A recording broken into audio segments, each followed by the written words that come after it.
We respectfully acknowledge the Gadigal people of the Eora Nation as the traditional custodians of the land in which this video is filmed.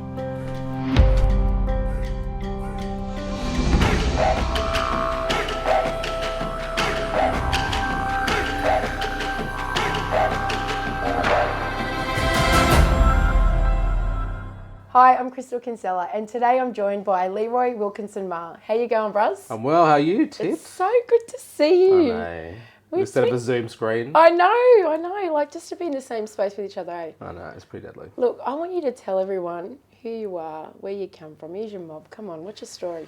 Leroy Wilkinson-Maher. As you can tell by the surname, I've got the blood of the coloniser and the colonised coursing through my veins, so I'm a bit of a walking, talking moral conflict.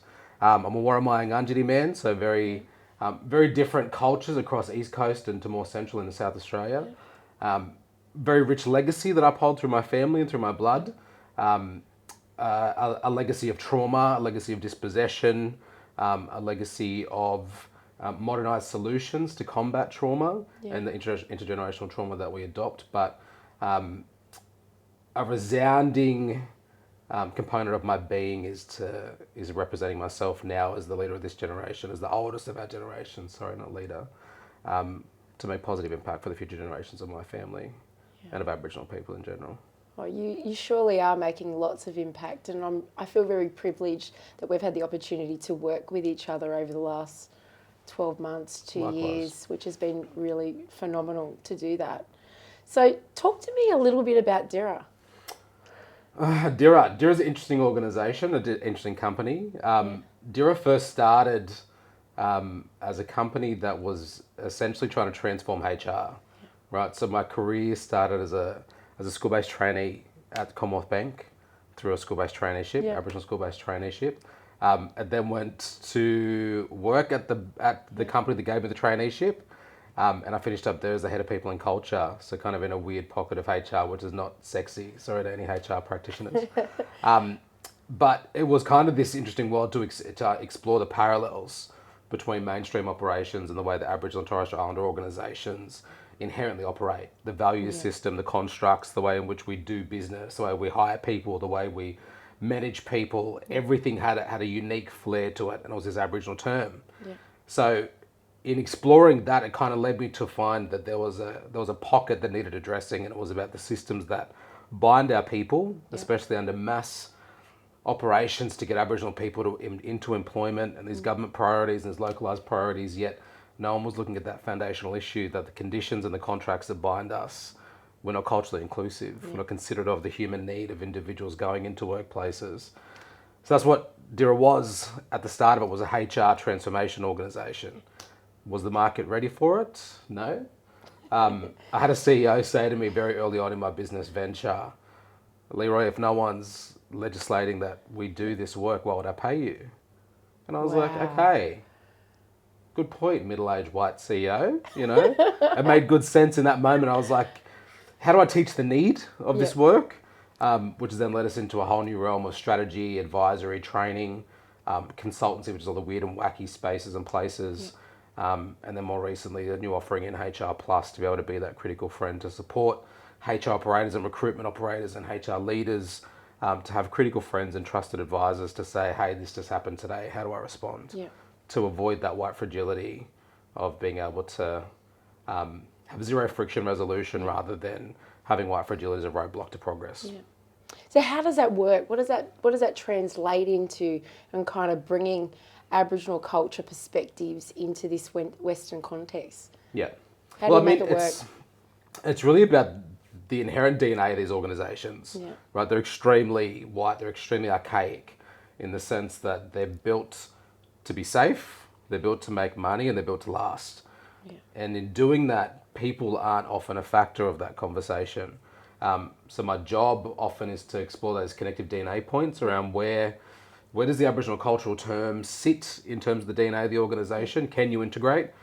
And often we find that there's magnets that are just negative to negative, and you can't get them to merge and to connect. So in those moments, we say there's no connection that needs to happen. It's an appreciation or extension of the business practice to accommodate this stuff. But I guess in the broader scheme of things, the impact's really about how do we transform the way that mainstream organisations run, the way they run strategy, the way they run practice, policy, procedure, at the core of their being, to be considerate, you know. And the Aboriginal cultural lens is often a human lens. Yeah. It's a really core, basic human lens of who are you, how do you belong, and what do you need from us to be able to function and work effectively in this crazy world. But it's kind of exciting now through COVID and through this movement of social media and these Gen Zers that are just unrelenting in this social justice conversation that businesses now are putting up and listening. Yeah. So, Workplaces have changed so much, and I mean, Majorly. you've already just talked about all those layers within it. yeah. What do you think the future looks like then? It's a tricky one because I mean, there's a whole ton of resistance Yeah. out there. There's a whole lot of interest that organisations are saying, "Well, teach me how. Yeah. What does it look like? How do I do it without compromising, without putting ourselves at risk?" But it's a really important piece to understand that, and probably one of the biggest things for me in business is that I carry legacy, and I know you're going to ask me about legacy in a minute. It was in the pre-described questions.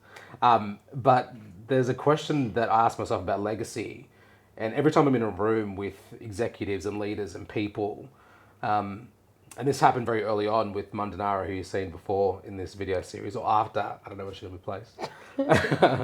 But I sat in a room and it was this complete power shift between really important, powerful people that used to intimidate corporate Leroy, now into a space where you're my student. Yeah. We're talking about the conversation I'm having with you, you're my student, but they're these big players, right? And it's this parallel, but there was a point in my career where I sat there and I went, I couldn't be having this conversation with you. We wouldn't be in this room if it wasn't for the work of our ancestors and our old people. You know, 2 generations ago, they couldn't sit in boardrooms with white companies and say, do better. They weren't allowed to do that. Their experience as well was very different. And that's something that in terms of the why behind my business, I'm a disruptor, I'm an aggregator. I intentionally shake shit up. Yeah. You know, I intend to make people feel uncomfortable because that's how we make progress. So the next generation is going to have very different challenges than ones that we are, especially the Aboriginal business sector. Yeah, because it's that sense of being uncomfortable is where you have the greatest learning. So could you describe the types of organisations that have been courageous and stepping up? Look, the types of organisations, I can't categorise them by the type of business, government, local government, corporate. It really depends on the leadership, and for me it's about that CEO and that core leadership team. Yeah. There's a ton of really amazing operators that are working in the diversity and inclusion space, RAP space, recruitment space, local community space, that are absolute pioneers in the work that they're doing to really hold positive change to account. However, without the systems of governance being the ceiling for progress, nothing will ever change, because those operators are going to keep fighting and hitting the ceiling. And at one point they're going to go, I can't keep doing this because I'm tired. They go to another organisation where the ceiling doesn't exist, and they make that organisation grow. So it's the really unique ones where the CEO, the leadership, and the leadership mindset is considerate that it's not just about equality in terms of what we must represent under diversity and inclusion, but the notion of equity. Yeah. And that equity notion is critically important as to why they figure out why is Aboriginal and Torres Strait Islander programs, procurement, recruitment, employment, strategy just as important as our core business. And they're the ones that really make it work. Yeah. So leadership and equity, they're 2 important points to take away. Yeah. So you already alluded to that legacy question. Yeah, I was pretty good. What's Leroy's legacy? Come on, tell me. The disruptor, the innovator. Yeah, it's an evolving question. You know, when you think about legacy, what you want to be remembered for when you've kind of left this plane. I think it's going to be a legacy of creation. I really want to be able to. Yeah. Again, I'm using the voice that was afforded to me. It was provided to me by my old people. It was given to me. So if I don't use that or I misuse it, then I feel like I'm going to do a disservice. So I think a legacy of creation, but a legacy of really probing into people's hearts and minds to get them to figure out the world that once was is not the world we live in today, but also the world that could be tomorrow is not the one that we have to make. Yeah.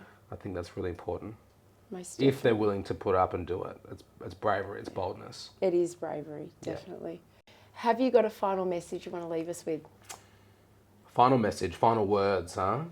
I think it's probably a message to any aspiring Aboriginal person in the country that's considering enterprise. The whole notion of Aboriginal business and the black business looks sexy.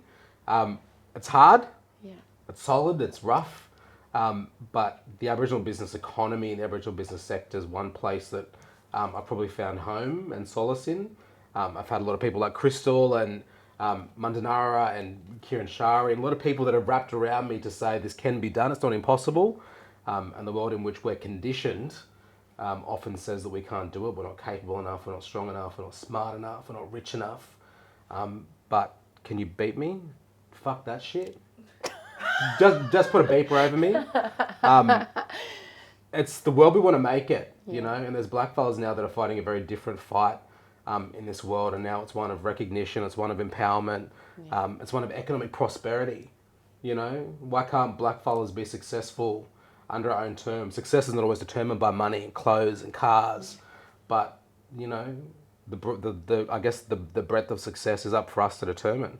So don't be scared, and if you want to get into business and you're scared, reach out. Thank you so much, Leroy, for joining me. Thanks for having me, Ted. And stay tuned for the next edition.